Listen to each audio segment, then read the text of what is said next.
食完知道啦，點解呢間店開咗26年啦，都係冇招牌。信宜粉絲推薦啦，三小附近咧有個冇招牌嘅，開咗幾廿年嘅私房菜，中午過嚟噶啦，不過冇開，只開晚上，真係冇招牌噶吓，你唔講都唔知道呢度原來有飯食啊！4大1細，點餸啦？要白切雞。炒酸菜，豆肉係咪好食啊？炒豆餅，豬心豬脷炒菜花，古法煎種啊！好 ，OK 就咁。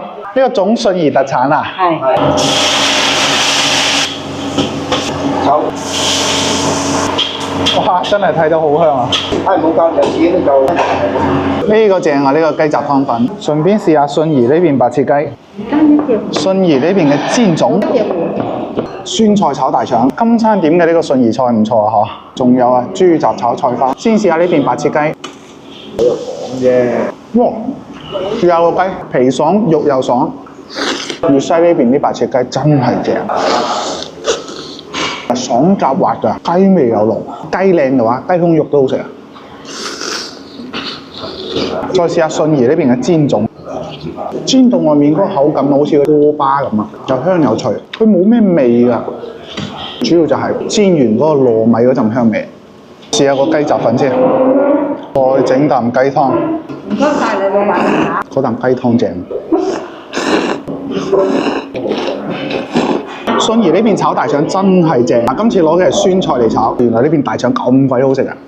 大腸生炒嘅，本身口感又好，又炒得夠香。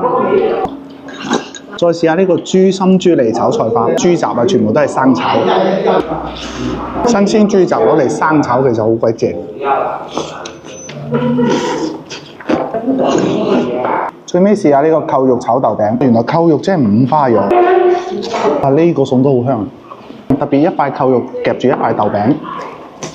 食完知道啦，點解呢間店開咗26年啦，都係冇招牌。一講到話三小隔離嘅一個私房菜，本地人都知道啦。最尾消費205蚊。知道信宜仲有啲咩好食嘅咧？評論區同我講。再見，來補接我手。